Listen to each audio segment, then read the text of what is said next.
व्यापक ऑनलाइन में आपका स्वागत है। ऊष्मा का पहले भाग में हम आपको 46 क्वेश्चन बता चुके हैं, 47 से अब शुरू कर रहे हैं। तो फिर से वही रहेगा, क्वेश्चन पढ़ेंगे और उसके बाद आपको ऑप्शन दिए जाएंगे और फिर ऑप्शन पे आप लोग बताएंगे कि कौन सा ऑप्शन ठीक है। तो फिर शुरू करते हैं। Question number 47। जब बर्फ को 0 डिग्री सेंटीग्रेड से 10 डिग्री सेंटीग्रेड तक गर्म किया जाता है तो जल का आयतन ए इकसार रूप से बढ़ती है, बी इकसार रूप से कम होती है, सी पहले बढ़ती है और फिर उसके बाद कम होती है, डी पहले कम होती है उसके बाद बढ़ती है। ऑप्शन डी, पहले कम होती है और उसके बाद बढ़ती है। तो 47 पे का आंसर डी जो है वो ठीक है। अगला क्वेश्चन है क्वेश्चन 48। यदि जल को 10 डिग्री सेंटीग्रेड से 0 डिग्री सेंटीग्रेड तक ठंडा किया जाए तो ए जल का आयतन 4 डिग्री सेंटीग्रेड तक तो होगा फिर बढ़ेगा, बी जल का घनत्व तो लगातार बढ़ेगा और 4 डिग्री सेंटीग्रेड पर अधिकतम हो जाएगा, सी जल का आयतन लगातार घटेगा और 4 डिग्री सेंटीग्रेड पर न्यूनतम हो जाएगा, डी जल का घनत्व 4 डिग्री सेंटीग्रेड तक घटेगा फिर बढ़ेगा। ऑप्शन ए, जल का आयतन 4 डिग्री सेल्सियस तक कम होगा फिर बढ़ेगा। बिल्कुल ठीक आंसर है। यदि जल को आप 10 डिग्री सेंटीग्रेड से 0 डिग्री सेंटीग्रेड तक ठंडा करते हैं तो फिर क्या होता है, जल का आयतन पहले 4 डिग्री सेंटीग्रेड तक तो कम होगा, फिर उसके बाद में बढ़ता है। अगला क्वेश्चन है क्वेश्चन नंबर 49। साइकिल के ट्यूब अधिकांशतया गर्मियों में क्यों फटते हैं? आप लोगों ने भी देखा होगा कि हम लोग जाते होते हैं तो किसी का ट्यूब फट जाता है गर्मियों में। वो क्यों फट जाता है, उसका क्या कारण है? तो ए गर्मी के कारण ट्यूब फट जाता है, बी गर्मी के कारण रबड़ बहुत कमजोर हो जाता है, सी गर्मी के कारण रबड़ कड़क हो जाता है और हवा को जगह देने के लिए फैलता नहीं है, डी उपयुक्त में से कोई नहीं। गर्मी के कारण ट्यूब फट जाता है, ऑप्शन ए ठीक है। ऑप्शन ए बिल्कुल ठीक है, गर्मी के कारण ट्यूब फट जाता है। अगला क्वेश्चन क्वेश्चन नंबर 50। शीशे की छड़ जब भाप में रखी जाती है इसकी लंबाई बढ़ जाती है परंतु इसकी चौड़ाई आ अप्रभावित रहती है, बी घटती है, सी बढ़ती है, डी अव्यवस्थित रहती है। ऑप्शन डी, अव्यवस्थित होती है। ऑप्शन नंबर डी बिल्कुल सही है, अव्यवस्थित होती है। Question number 51। लोलक लोलक घड़ियां गर्मियों में सुस्त क्यों हो जाती हैं? ए गर्मियों के दिन लंबे होने के कारण, बी कुंडली में घर्षण के कारण, सी लोलक की लंबाई बढ़ जाती है जिसके इकाई तोलन में लगा हुआ समय बढ़ जाता है, डी गर्मी में लोलक का भार बढ़ जाता है। ऑप्शन सी, लोलक की लंबाई बढ़ जाती है जिससे इकाई दोलन में लगा हुआ समय बढ़ जाता है। बिल्कुल सही आंसर है। 51 का आंसर सी ठीक है। और अगला क्वेश्चन है क्वेश्चन नंबर 52। एक धातु की ठोस गेंद के अंदर कोटर है। जब इस धातु की गेंद को गर्म किया जाएगा तो कोटर का आयतन ए बढ़ेगा, बी घटेगा, सी नहीं बदलेगा, डी दोगुना हो जाएगा। ऑप्शन ए, बढ़ेगा। बढ़ेगा बिल्कुल सही बात है। जब एक धातु की गेंद के अंदर जो कोटर है, जब इस धातु की गेंद को जब गर्म किया जाएगा तो कोटर का आयतन हमेशा बढ़ेगा। और अगले क्वेश्चन की ओर तब चलते हैं।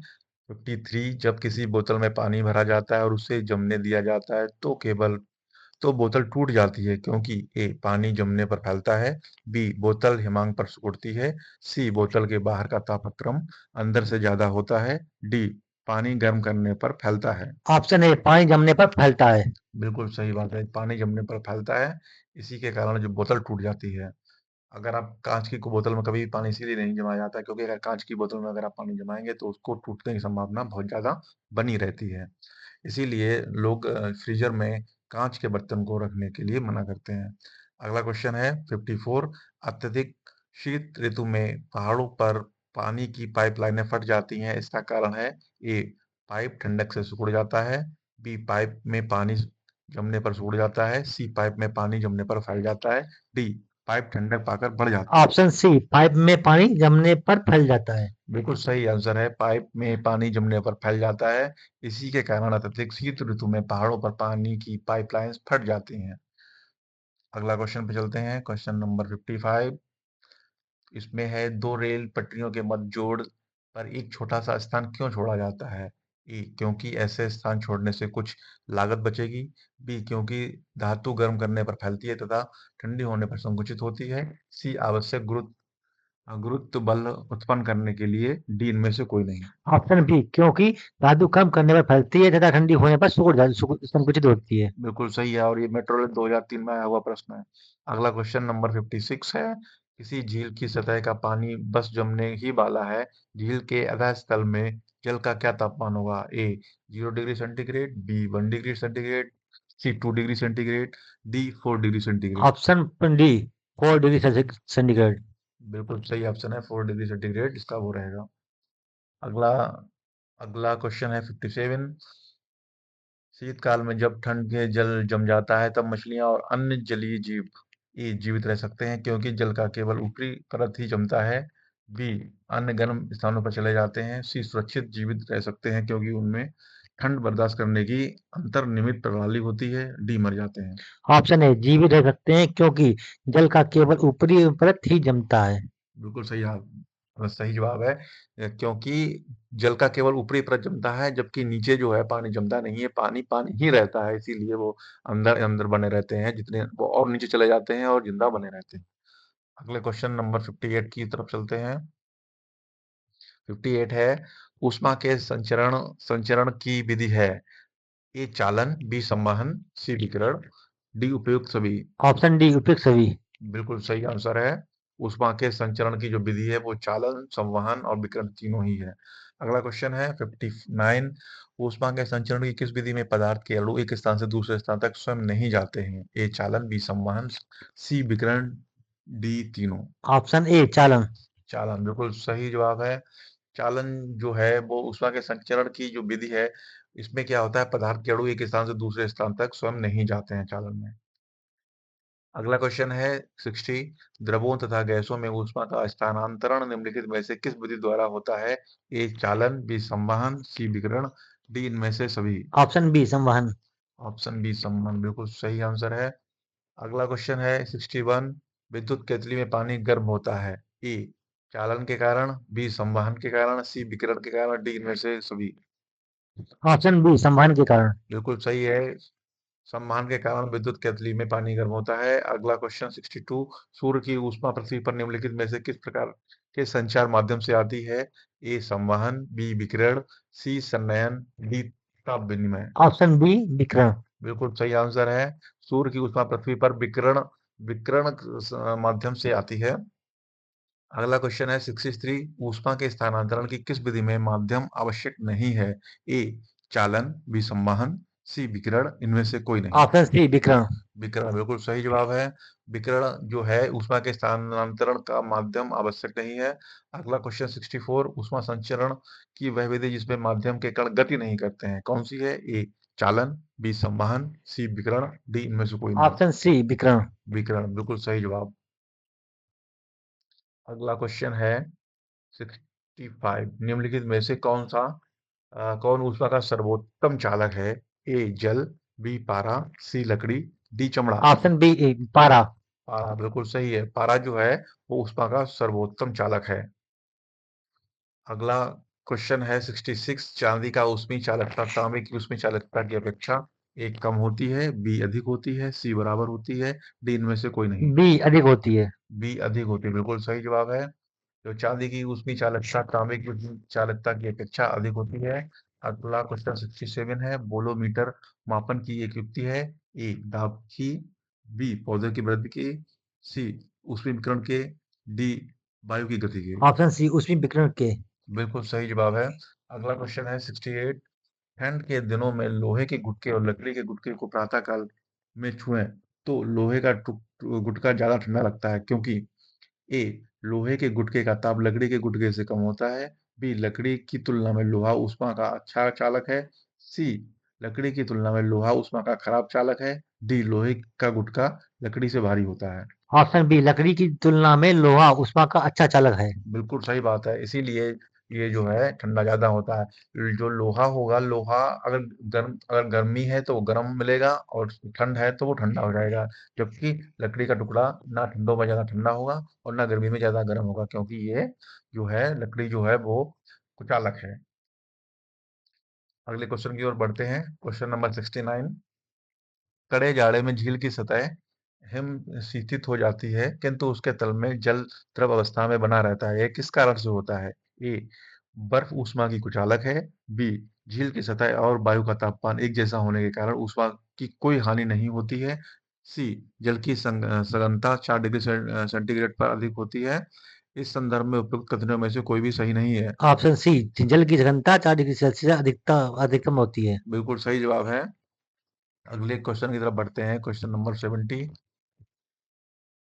एक टेबल पंखे को बंद कमरे में चलाने पर कमरे की हवा ए गर्म होगी, बी ठंडी होगी, सी कोई प्रभाव नहीं पड़ेगा, डी उपरोक्त में से कोई नहीं। ए गर्म होगी। गर्म होगी, बिल्कुल सही जवाब है। एक टेबल पंखे को बंद कमरे में चलाने पर कमरे की हवा जो होती है वो गर्म होती है, हो जाएगी।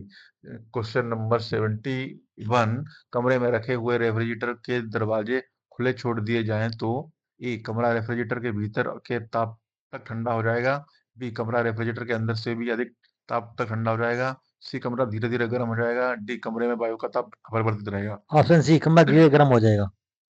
बिल्कुल सही जवाब है, कमरा धीरे धीरे गर्म हो जाएगा।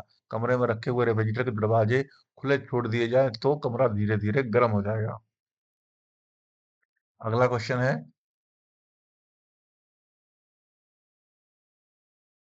यदि यदि किसी धातु को खाना पकाने के बर्तन बनाने में उपयोग किया जाए तो ताप चालकता ए कम होनी चाहिए, बी अधिक होनी चाहिए, सी विद्युत चालकता कम होनी चाहिए, डी घनत्व अधिक होना चाहिए। ऑप्शन ए, कम होनी चाहिए। बिल्कुल सही जवाब है। यदि किसी धातु को खाना पकाने के बर्तन बनाने में प्रयुक्त किया जाता है तो ताप चालकता कम होनी चाहिए। अगला क्वेश्चन है, निम्नलिखित में से कौन ऊष्मा का सबसे अच्छा सुचालक है? ए ठंडा पानी, बी गर्म पानी, सी समुद्र का पानी, डी आसुत पानी। ऑप्शन सी, समुद्र का पानी। समुद्र का पानी जो है ऊष्मा का सबसे अच्छा सुचालक है। अगला अगला क्वेश्चन है, क्वेश्चन नंबर 74। आणविक संगठन के द्वारा ऊष्मा का संप्रेषण क्या कहलाता है? ए चालन, बी संवहन, सी विकिरण, डी प्रकीर्णन। ऑप्शन बी, संवहन। संवहन, बिल्कुल सही जवाब है। अगला क्वेश्चन 75। निम्नलिखित द्रवों में कौन सा ऊष्मा का बहुत अच्छा चालक है? ए पारा, बी पानी, C ether, D benzene. Option A, पारा। बिल्कुल सही जवाब है। ऊपर भी बता चुके हैं कि जो पारा होता है वो ऊष्मा का बहुत अच्छा चालक होता है। अगला क्वेश्चन 76।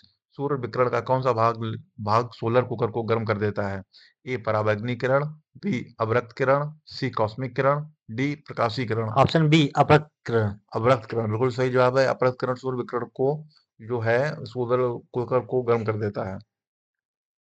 अगला क्वेश्चन अगला क्वेश्चन है क्वेश्चन नंबर 77। शीतकाल में गर्म कपड़े हमें गर्म रखते हैं क्योंकि ए ऊष्मा प्रदान करते हैं, बी ऊष्मा का विकिरण नहीं करते हैं, सी वायु को शरीर के संपर्क में आने से रोकते हैं, डी शरीर की ऊष्मा को बाहर जाने से रोकते हैं। ऑप्शन डी, शरीर की ऊष्मा को बाहर जाने से रोकते हैं। बिल्कुल सही जवाब है और इससे 2004 में आया हुआ क्वेश्चन है। हम लोग सर्दियों में जो कपड़े पहनते हैं वैसा पहनते हैं कि वो हमारे जो शरीर की जो ऊष्मा हो वो बाहर ना जाने दें, इसलिए हमारा शरीर गर्म बना रहता है। अगला क्वेश्चन पढ़ते हैं 78। धूप से बचने के लिए छाते में रंग संयोजन निम्न में से कौन सा सबसे अधिक उचित है? ए ऊपर काला नीले सफेद, बी ऊपर सफेद नीचे काला, सी ऊपर व नीचे दोनों काला, डी ऊपर व नीचे दोनों सफेद। ऑप्शन बी, ऊपर सफेद नीचे काला। बिल्कुल सही बात है। ऊपर सफेद नीचे काला धूप से बचने के लिए ये छाता है। ये इस रंग के संयोजन सबसे अधिक अच्छा होता है। अगला क्वेश्चन है क्वेश्चन नंबर 79। अफ्रीका में काली त्वचा वाले व्यक्ति ब्रिटेन में सफेद त्वचा वाले व्यक्ति की तुलना में ए अधिक गर्मी महसूस करते हैं, बी कम गर्मी महसूस करते हैं, सी समान गर्मी महसूस करते हैं, डी गर्मी महसूस नहीं करते हैं। ऑप्शन ए, अधिक गर्मी महसूस करते हैं। बिल्कुल सही बात है, अधिक गर्मी महसूस करते हैं। अफ्रीका में जो काली त्वचा वाले व्यक्ति जो होते हैं वो ब्रिटेन के सफेद त्वचा वाले व्यक्तियों की तुलना में अधिक गर्मी महसूस करते हैं। अगला क्वेश्चन 80। सुबह का सूरज इतना गर्म नहीं होता जितना दोपहर का, क्योंकि ए सूरज की किरणें सुबह के समय धीरे चलती हैं, बी सुबह के समय सूरज ठंडा होता है, सी सुबह सुबह के समय पृथ्वी सूरज से अधिक दूर होती है, डी सुबह के समय सूरज की किरणों को अंतरिक्ष में अधिक दूरी तय करनी पड़ती है। ऑप्शन डी, सुबह के समय सूरज की किरणों को अंतरिक्ष में अधिक दूरी तय करनी पड़ती है। इसी के कारण जो है सुबह का सूरज इतना गर्म नहीं होता जितना कि दोपहर में होता है। अगला क्वेश्चन पढ़ते हैं क्वेश्चन नंबर 81। काले वस्त्रों के मुकाबले श्वेत वस्त्र शीतल क्यों होते हैं? ए अपने अपने पास पहुंचने वाली सभी प्रकाश को अवशोषित करते हैं, बी उनमें पास जो भी प्रकाश पहुंचता है वे उसे परावर्तित करते हैं, सी प्रकाश भेदक नहीं होने देते हैं, डी सूर्य के प्रकाश को पूर्णतः शीतल कर देते हैं। ऑप्शन बी, उसके पास जो भी प्रकाश पहुंचता है उसे वे परावर्तित करते हैं। बिल्कुल सही बात है। इसी के कारण जो है काले वस्त्रों के मुकाबले सफेद वस्त्र जो हैं वो ज़्यादा शीतल होते हैं, क्योंकि वो अपने पास जो भी चीज़ प्रकाश पहुँचता है वो उसको परावर्तित कर देते हैं इस कारण से, जबकि काले कपड़े उसको पूरा एब्ज़ॉर्ब कर लेते हैं। ठीक है, अगला क्वेश्चन नंबर 82 पे आते हैं हम लोग। ऊनी कपड़े सूती वस्त्रों की अपेक्षा गर्म होते हैं क्योंकि वे ए ताप के अच्छे शोषक होते हैं, बी ताप के अच्छे वितरक होते हैं, सी सूती वस्त्रों में भारी होते हैं, डी ताप के अच्छे रोधक होते हैं। बी, ताप के अच्छे रोधक होते हैं। बिल्कुल सही जवाब है। ऊनी कपड़े सूती वस्त्रों की अपेक्षा ताप के अच्छे रोधक होते हैं, इसी के कारण वो ज्यादा गर्म होते हैं। अगला क्वेश्चन 83, उबलते जल द्वारा जलने की तुलना में भाप द्वारा जलना अधिक कष्टदायक होता है। ए भाप में गुप्त ताप होता है, बी भाप एक प्रकार से गैस है तथा यह कायिक को शीघ्रता पूर्वक निगम्य करती है, सी शरीर के कार्य में उपस्थित छिद्रों द्वारा भाप आसानी में प्रवेश कर जाती है, डी भाप का ताप बहुत अधिक होता है। ऑप्शन ए, भाप में गुप्त ताप होता है। भाप में गुप्त ताप होता है इसीलिए वो ज्यादा गंभीर चोट करती है, जबकि जो उबलता हुआ जल होता है वो उतना गंभीर चोट या कष्टदायक नहीं होता है। अगला क्वेश्चन है 84, वायुमंडल में आर्द्रता की उपस्थिति एक ऐसी स्टील के गिलास की बाह्य सतह पर जल की बूंदें देखकर सुनिश्चित की जाती हैं जो भरा हो, ए गर्म दूध से, बी गर्म जल से, सी ठंडे जल से, डी सामान्य जल से। ऑप्शन सी, ठंडे जल से। बिल्कुल सही आंसर है, ठंडे जल से। अगला क्वेश्चन 85, अच्छे उत्सर्जक अच्छे अवशोषक होते हैं, यह नियम है, ए किरचॉफ का नियम है, बी स्टीफन का नियम है, सी न्यूटन का शीतला नियम है, डी ऊष्मागतिकी का नियम है। ऑप्शन ए, किरचॉफ का नियम है। अच्छे उत्सर्जक जो है वो अच्छे अवशोषक होते हैं, ये किरचॉफ का नियम है। अब हम लोग अगले क्वेश्चन की चलते हैं, क्वेश्चन नंबर 86। क्वेश्चन नंबर 86 आपका कहता है, किसी कृष्णिका के एकांक पृष्ठीय क्षेत्रफल में प्रति सेकंड उत्सर्जित विकिरण द्वारा ऊर्जा उसके परम ताप के चतुर्थ घात के अनुक्रमानुपाती होती है, यह नियम है, ए न्यूटन का शीतला नियम है, बी किरचॉफ का नियम है, सी स्टीफन का नियम है, डी ऊष्मागतिकी का नियम है। ऑप्शन सी, स्टीफन का नियम है। ये स्टीफन का नियम है, बिल्कुल सही जवाब है। अगला क्वेश्चन है 87, स्टीफन का विकर्ण नियम। अगला क्वेश्चन स्टीफन का विकर्ण नियम है, ए ई समानुपाती वन अपॉन टी की पावर 4, और बी है ई समानुपाती टी स्क्वायर, सी है ई समानुपाती टी की पावर 4, डी है ई व्यतिक्रमानुपाती टी स्क्वायर। इस ऑप्शन सी, ई समानुपाती टी पावर 4। बिल्कुल सही जवाब है, इसका ऑप्शन है ई समानुपाती होता है टी पावर 4 के। अगला क्वेश्चन 88, किसी वस्तु के ठंडे होने की दर वस्तु तथा उसके चारों ओर के माध्यम के तापांतर के अनुक्रमानुपाती होती है, यह नियम है, ए न्यूटन का शीतलन नियम, बी स्टीफन का विकर्ण नियम, सी किरचॉफ का नियम, डी ऊष्मागतिकी का शून्यांक। ऑप्शन ए, न्यूटन का शीतल नियम। बिल्कुल सही आंसर है, ये न्यूटन का शीतलन नियम है। अगला क्वेश्चन 89, न्यूटन का शीतलन नियम लागू तभी होता है जब ए ताप के अंतर बहुत ज्यादा ना हो, बी ताप के अंतर बहुत ज्यादा हो, सी ताप के अंतर पर निर्भर नहीं करता है, डी इनमें से कोई नहीं। ऑप्शन ए, ताप में अंतर बहुत ज्यादा ना हो। बिल्कुल सही है। न्यूटन का जो शीतलन नियम है, नियम लागू तभी होता है जब ताप में अंतर बहुत ज्यादा ना हो। अगला क्वेश्चन है 90, इसमें कहा है गर्म जल 90 डिग्री सेंटीग्रेड से 80 डिग्री सेंटीग्रेड तक ठंडा होने में 10 मिनट लेता है, तो 80 डिग्री सेंटीग्रेड से 70 डिग्री सेंटीग्रेड तक ठंडा होने में लेगा, ए 10 मिनट, बी 10 मिनट से कम, सी 10 मिनट से अधिक, डी निश्चित नहीं। ऑप्शन सी, 10 मिनट से अधिक। बिल्कुल सही आंसर है, ये 10 मिनट से अधिक लेगा। अगला क्वेश्चन 91, थर्मस फ्लास्क के आविष्कारक हैं, A Dewar, B Stephen, C Kirchhoff, D Newton. Option A, Dewar. Dewar बिल्कुल सही है। जो फ्लास्क होता है आपका, जो थर्मस फ्लास्क है, वो उसके आविष्कारक डिबार हैं। अगला क्वेश्चन है, थर्मस फ्लास्क में ऊष्मा का क्षय रोका जा सकता है, ए संवहन से, बी विकिरण से, सी चालन से, डी चालन संवहन व विकिरण से। ऑप्शन डी, चालन संवहन व विकिरण से। बिल्कुल सही है, थर्मस फ्लास्क में ऊष्मा का जो क्षय जो है वो चालन संवहन व विकिरण से रोका जा सकता है। अगला क्वेश्चन है 93, थर्मस फ्लास्क की आंतरिक दीवारें चमकीली होती हैं, ए संवहन द्वारा होने वाली ऊष्मा हानि को रोकने के लिए, बी विकिरण द्वारा होने वाली ऊष्मा हानि को रोकने के लिए, सी चालन द्वारा होने वाली ऊष्मा हानि को रोकने के लिए, डी इनमें से कोई नहीं। ऑप्शन बी, विकिरण द्वारा होने वाली ऊष्मा हानि को रोकने के लिए। आंसर नंबर बी बिल्कुल सही जवाब है। अगला क्वेश्चन है 94, थर्मस फ्लास्क तरल पदार्थों को लंबे समय तक गर्म रखता है क्योंकि ए उनमें गैस भरी रहती है जो ऊष्मा उत्सर्जित करती है, बी उनमें आंतरिक तापन होता है, सी चमत्कार आंतरिक दीवार तथा बाह्य आवरण की दोहरी दीवारें ऊष्मा को निकलने के लिए प्रविष्ट होने से रोकती हैं, डी उपयुक्त में से कोई नहीं। ऑप्शन सी, चमकता आंतरिक दीवार तथा बाह्य आवरण की दोहरी दीवारें ऊष्मा को निकलने से प्रविष्ट होने से रोकती हैं। बिल्कुल ठीक जवाब है। अगला क्वेश्चन पढ़ते हैं, किस विधि से ऊष्मा स्थानांतरण को न्यूनतम करने के लिए थर्मस फ्लास्क की दीवारों पर कलई की जाती है? ए चालन, बी संवहन, सी विकिरण, डी इनमें से कोई नहीं। ऑप्शन सी विकिरण। बिल्कुल सही जवाब है।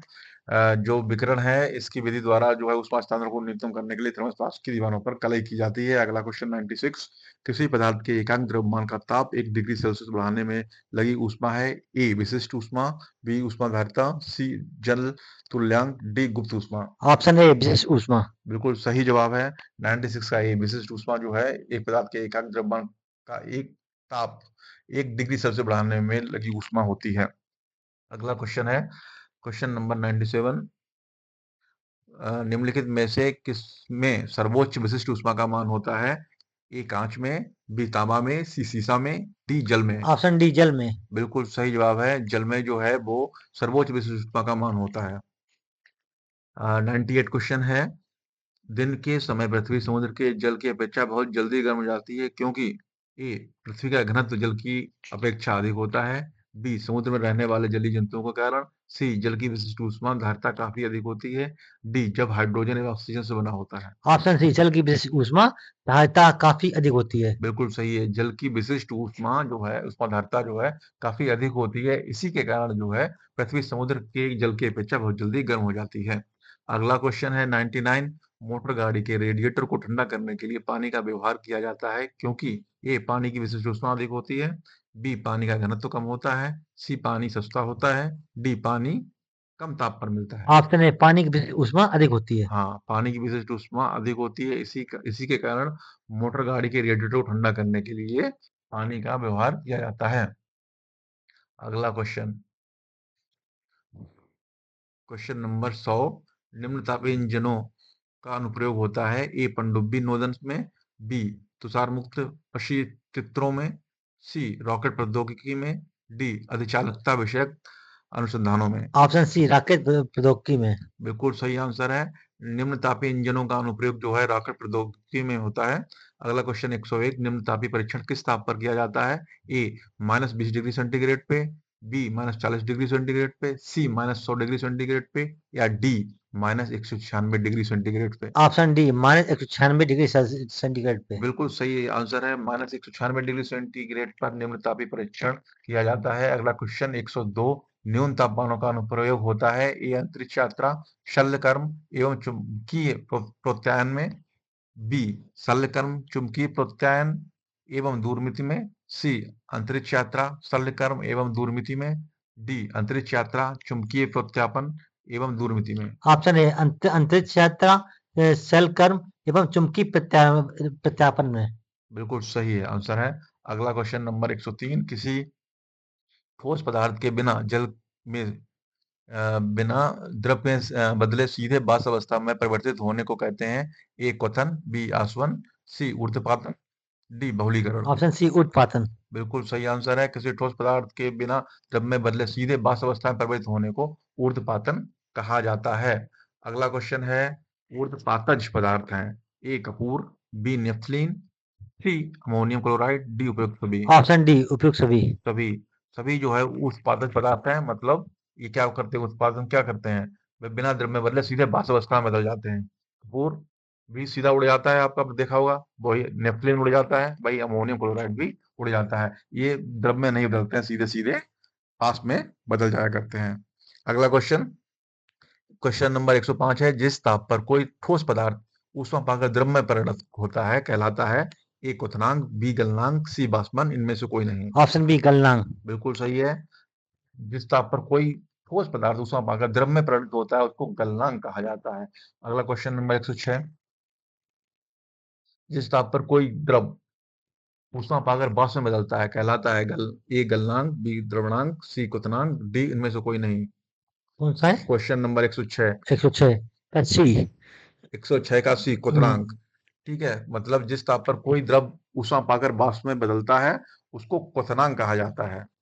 अगला क्वेश्चन नंबर 107 है, शुद्ध पदार्थ में कोई अन्य पदार्थ मिला देने पर उसके गलनांक पर क्या प्रभाव पड़ता है?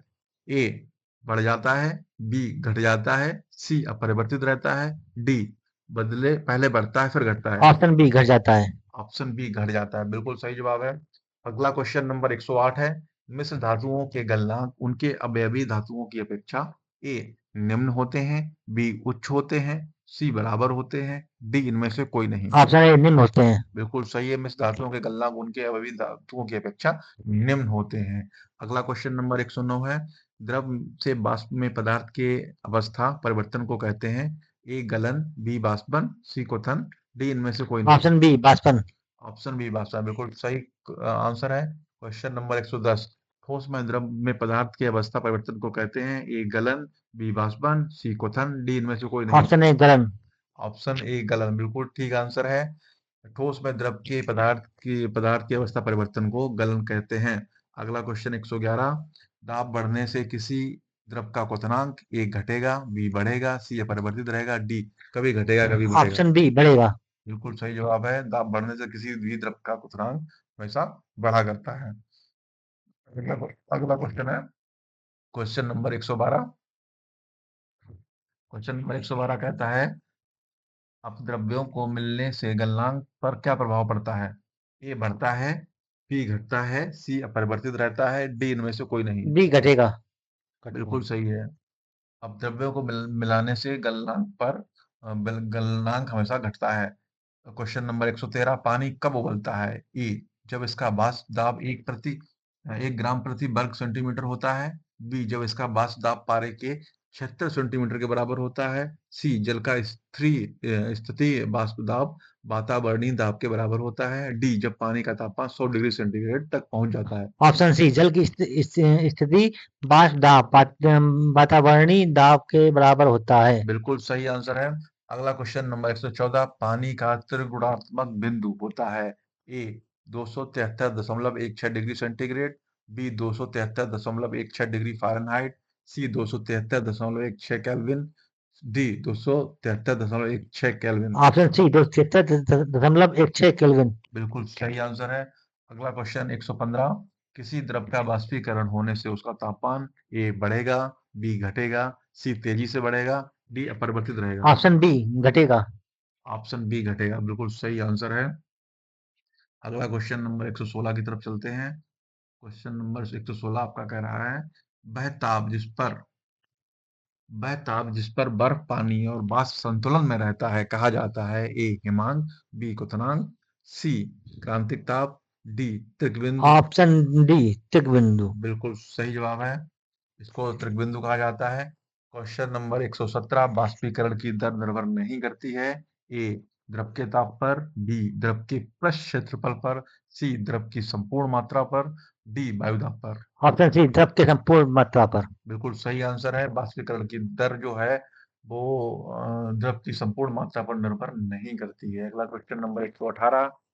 चावल को पकाने में कहाँ अधिक समय लगेगा? ए समुद्र तट पर, बी समुद्र की गहराई पर, सी शिमला में, डी माउंट माउंट एवरेस्ट पर। ऑप्शन डी माउंट एवरेस्ट पर। बिल्कुल सही जवाब है। अगला क्वेश्चन 119। किसी निश्चित द्रव के लिए वाष्पन की दर निर्भर करती है, ए द्रव के ताप पर, बी वायु के ताप पर, सी द्रव की खुली सतह के क्षेत्रफल पर, डी उपरोक्त सभी कारकों पर। ऑप्शन डी उपयुक्त सभी कारकों पर। बिल्कुल सही आंसर है।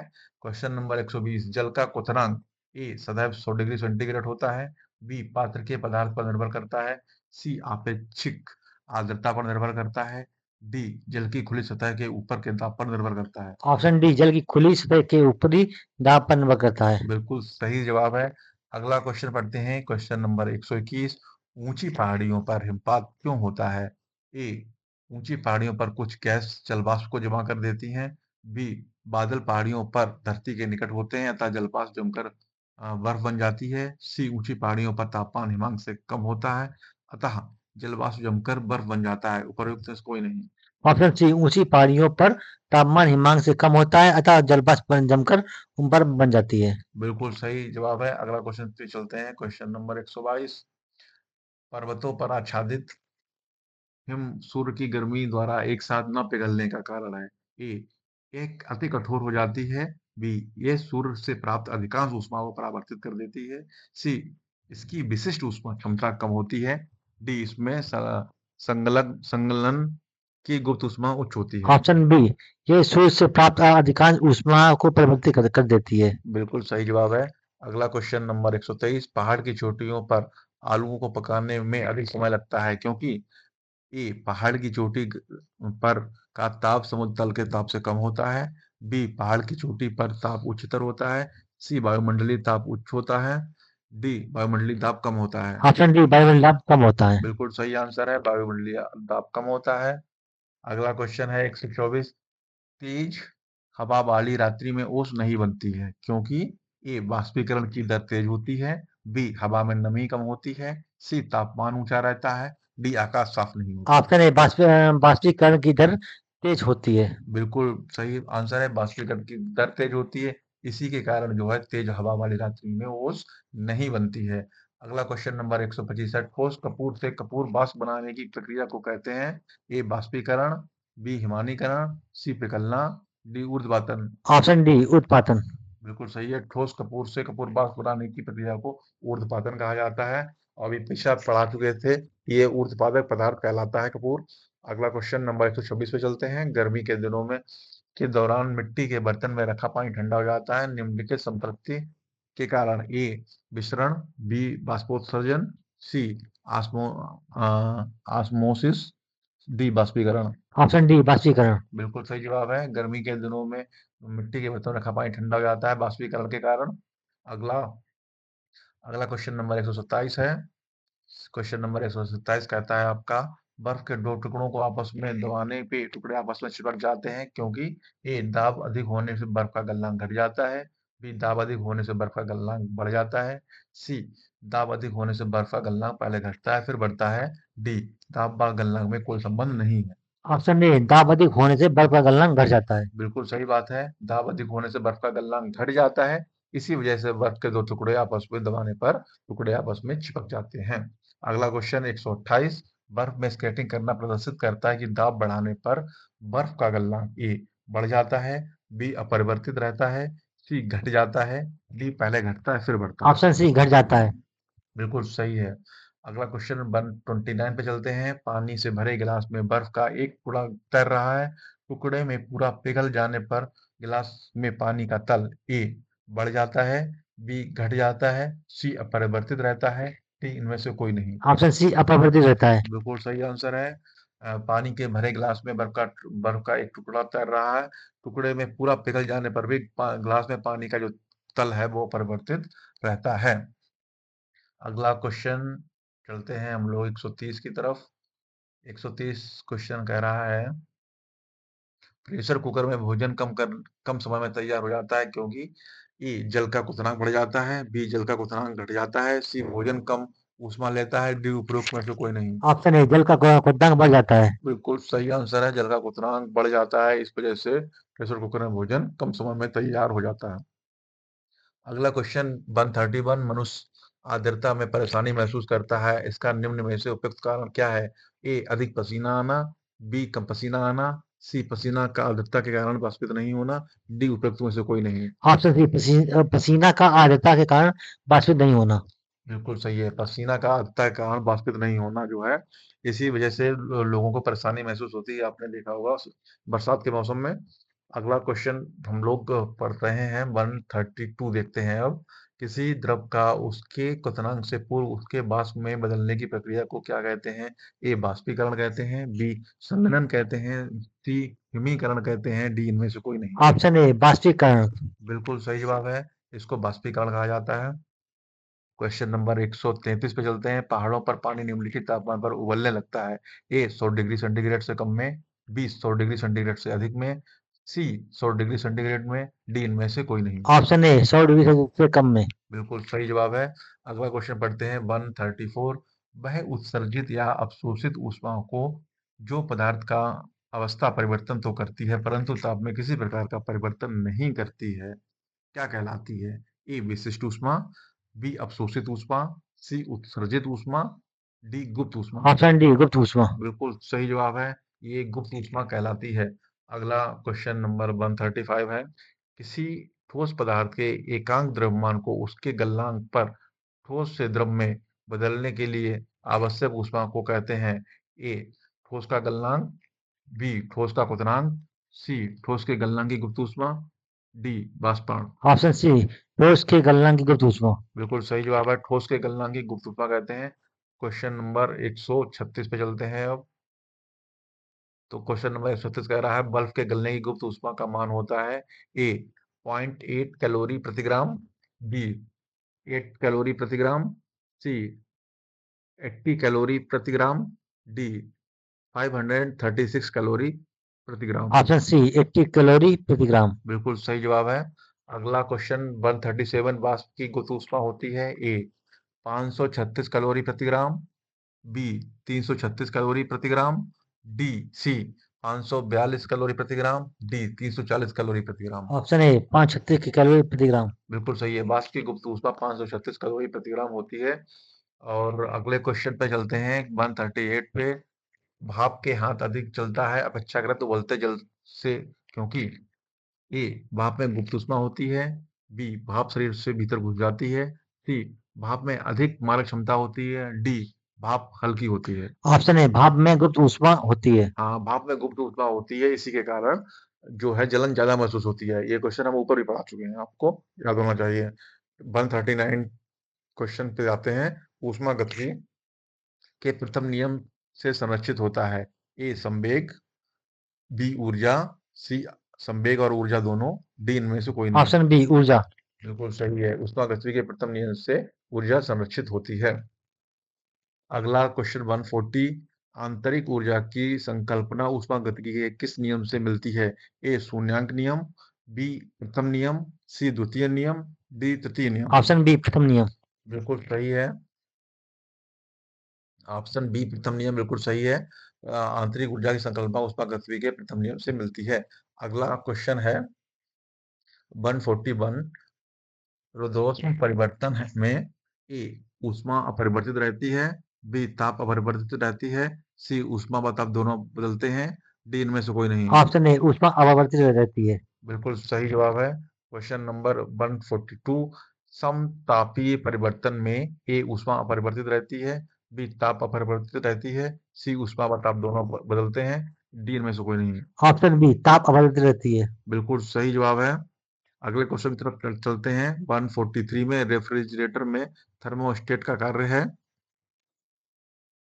क्या कार्य है? ए तापमान को कम करना, बी हिमायन ताप को बढ़ाना, सी एक समान तापमान बनाए रखना, डी गलनांक को घटाना। ऑप्शन सी, एक समान तापमान बनाए रखना। बिल्कुल सही है। अगला क्वेश्चन 144, ताप गतिकी का प्रथम नियम सामान्यता किससे संबंधित मामला है? ए चार्ल्स नियम, बी ऊर्जा संरक्षण के नियम, सी ऊष्मा विनिमय के नियम, सी डी न्यूटन के शीतला नियम। ऑप्शन बी, ऊर्जा का संरक्षण नियम। ऊर्जा का संरक्षण नियम बिल्कुल सही है। अगले क्वेश्चन के चलते हैं। क्वेश्चन नंबर 145, 145 क्वेश्चन कह रहा है आपका सूर्य की सतह का ताप होता है ए 600 के, बी 2000 के, सी 6000 के, डी 7000 के। ऑप्शन सी, 6000 के। बिल्कुल सही आंसर है, आंसर आपका 6000 के है। अगला क्वेश्चन पढ़ते हैं 146, जब पानी में नमक मिलाया जाता है तो निम्नलिखित में से कौन सा परिवर्तन होता है? ए क्वथनांक बढ़ता है और जमाव बिंदु घटता है, बी क्वथनांक घटता है और जमाव बिंदु बढ़ता है, सी क्वथनांक और जमाव बिंदु दोनों घटते हैं, डी क्वथनांक और जमाव बिंदु दोनों बढ़ते हैं। ऑप्शन ए, क्वथनांक बढ़ता है तो जमाव बिंदु घटता है। बिल्कुल सही जवाब है। अगले क्वेश्चन की ओर बढ़ रहे हैं 147 पे। गर्म मौसम में पंखा चलाने से आराम महसूस होता है क्योंकि ए पंखा ठंडी हवा देता है, बी हमारा पसीना तेजी से बाष्पीकृत होता है, सी हमारे शरीर में अधिक ऊष्मा विकृत होती है, डी हवा की संवाहकता बढ़ जाती है। ऑप्शन बी, हमारा पसीना तेजी से बाष्पीकृत होता है। बिल्कुल सही बात है, इसी के कारण हमें थोड़ा सा आराम महसूस होता है। अगला क्वेश्चन पे 148 में कमरे को ठंडा किया जा सकता है ए पानी के बहने से, बी संपीड़ित गैस को छोड़ने से, सी रसोई गैस से, डी ठोस को पिघलाने से। ऑप्शन बी, संपीड़ित गैस को छोड़ने से। संपीड़ित गैस को छोड़ने से कमरे का जो टेम्परेचर है उसको कम किया जा सकता है, मतलब उसको ठंडा किया जा सकता है। अगला क्वेश्चन है 149, कोई पिंड ऊष्मा का सबसे अधिक अवशोषण करता है जब वह हो ए काला और खुरदरा, बी काला और मसृण, सी सफेद और खुरदरा, डी सफेद और मसृण। ऑप्शन ए काला और खुदरा। बिल्कुल सही, ऑप्शन ए काला और खुरदरा। क्वेश्चन नंबर 150 पे चलते हैं। क्वेश्चन नंबर 150 आपका कह रहा है किस बिंदु पर फ़ारेनहाइट तापक्रम सेंटीग्रेड तापक्रम का 2 गुना होता है? ए -6.7 डिग्री फ़ारेनहाइट पे, बी -12.3 डिग्री फ़ारेनहाइट पे, सी 135 डिग्री फ़ारेनहाइट पे, डी 160 डिग्री फ़ारेनहाइट पे। ऑप्शन डी 160 डिग्री फ़ारेनहाइट पे। बिल्कुल सही आंसर है। अगला क्वेश्चन 151, थर्मामीटरों में आमतौर पर पारद का प्रयोग किया जाता है, पारा का प्रयोग किया जाता है क्योंकि इनमें उच्च तरलता होती है, बी उच्च सघनता होती है, सी उच्च चालकता होती है, डी उच्च विशिष्ट ऊष्मा होती है। ऑप्शन सी उच्च चालकता होती है। बिल्कुल सही आंसर है। 152वां प्रश्न देखते हैं, अशुद्धियों के कारण द्रव का क्वथनांक ए बढ़ जाता है, बी घट जाता है, सी वही रहता है, डी कोई संबंध नहीं। ऑप्शन ए बढ़ जाता है। बिल्कुल सही जवाब है, अशुद्धियों के कारण द्रव का जो क्वथनांक है वो बढ़ जाता है। अगला क्वेश्चन 153 में, एक स्वस्थ मनुष्य के शरीर का ताप होता है A 37 degree centigrade Celsius, B 37 degree Fahrenheit, C 98.4 degree Celsius, D 98.4 degree Kelvin. Option A 37 degree Celsius. बिल्कुल सही आंसर है। अगला क्वेश्चन 154, प्रेशर कुकर में खाना कम समय में पकता है क्योंकि ए अधिक दाब के कारण उबलते पानी का ताप कम होता है, बी चारों ओर से बंद होने के कारण वायु का प्रभाव नहीं पड़ता है, सी अधिक दाब के कारण उबलते पानी का ताप बढ़ता है, डी प्रयुक्त पानी का वाष्पन बहुत कम होता है। ऑप्शन सी अधिक दाब के कारण उबलते पानी का ताप बढ़ जाता है। बिल्कुल सही आंसर है। अगला क्वेश्चन 155, किसी वस्तु की विशिष्ट ऊष्मा किस पर निर्भर करती है?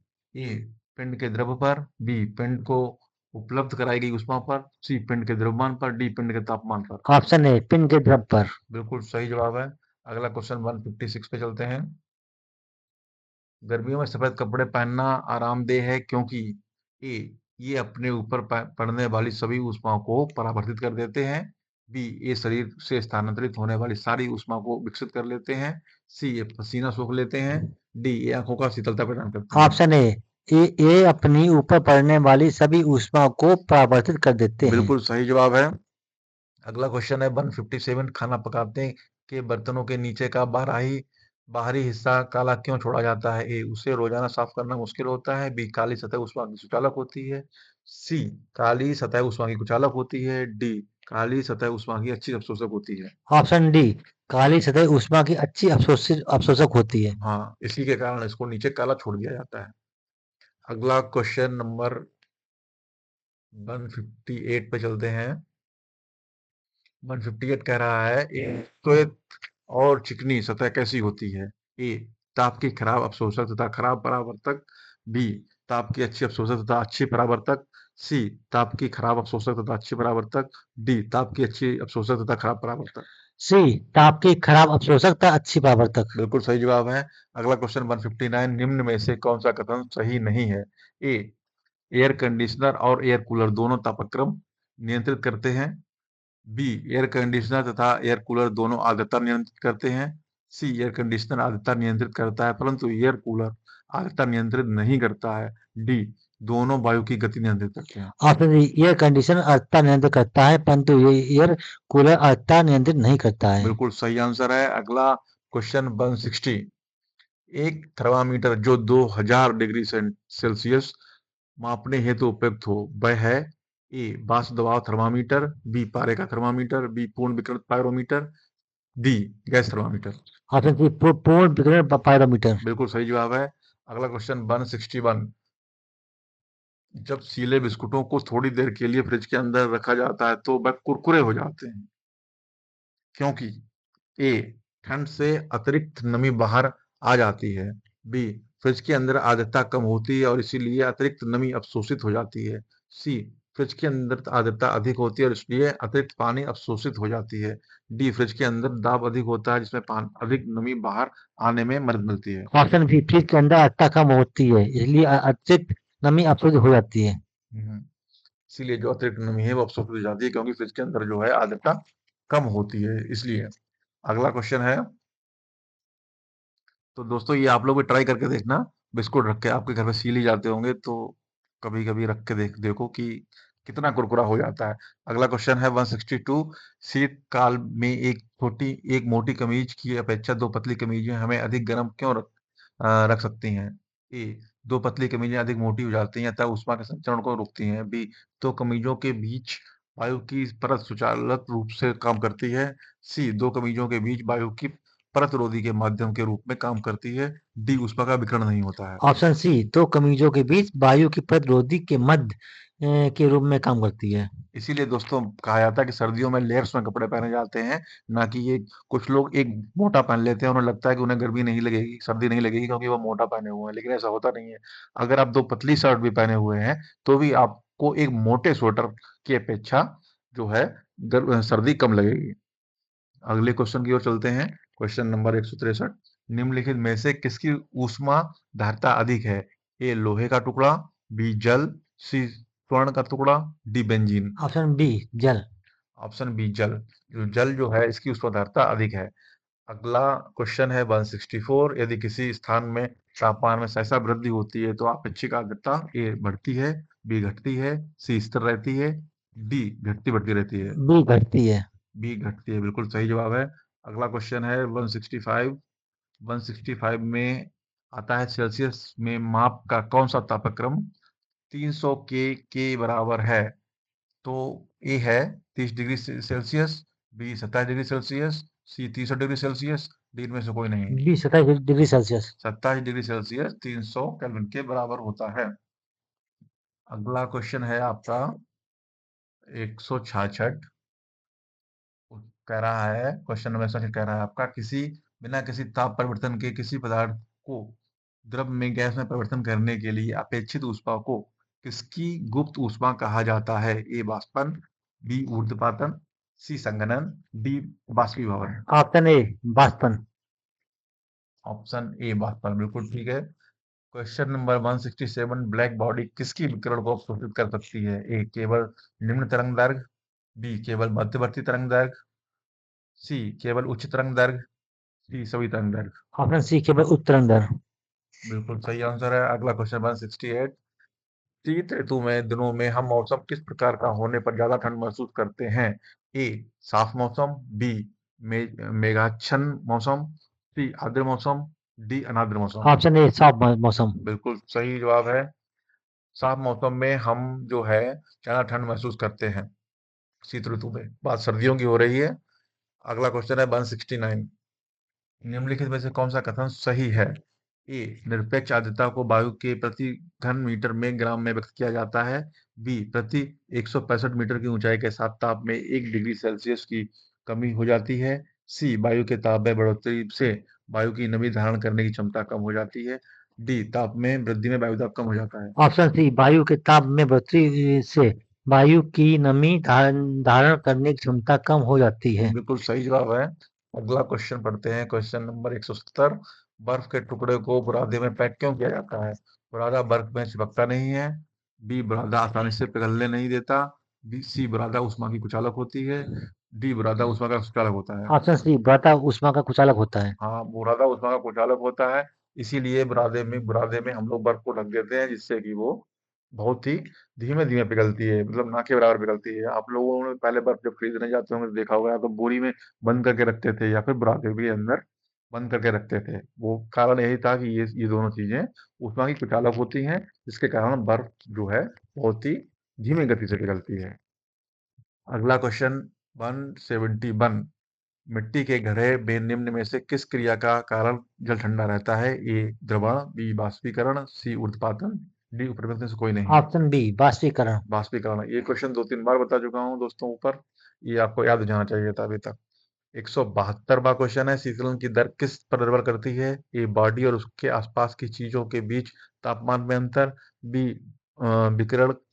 विकिरणकारी सतह का क्षेत्रफल, सी, विकिरणकारी सतह की प्रकृति, डी, उपर्युक्त सभी। ऑप्शन ए, बॉडी और उसके आसपास की चीजों के बीच तापमान में अंतर। बिल्कुल सही जवाब है। अगला क्वेश्चन 173, गैसों के दो विशिष्ट ताप इसके द्वारा द्वारा संबंधित हैं? A Cp minus Cv equal to R upon J, B Cp plus Cv equal to R J, C Cp minus Cv equal to R J, D Cp upon Cv equal to R. Option A CP minus CV equal to R R upon J. बिल्कुल सही जवाब है। अगला question है question number 174। पसीना शरीर को ठंडा करता है क्योंकि ए त्वचा पर पानी की मौजूदगी शीतलता देती है, बी बाष्पीकरण के लिए गुप्त ऊष्मा की आवश्यकता होती है, सी पानी की विशिष्ट ऊष्मा उच्च होती है, डी पानी की ऊष्मा ऊष्मा का स्तर है। बाष्पीकरण के लिए गुप्त ऊष्मा ऊष्मा की आवश्यकता होती है। बिल्कुल सही जवाब है। तो दोस्तों इस तरीके से ये चैप्टर पूरा हो गया है। आप लोग हमसे जुड़े रहिए, अगला वीडियो हम जल्दी लाएंगे। तब तक के लिए हमारे चैनल से जुड़े रहें और हमारा चैनल को सब्सक्राइब करें। धन्यवाद।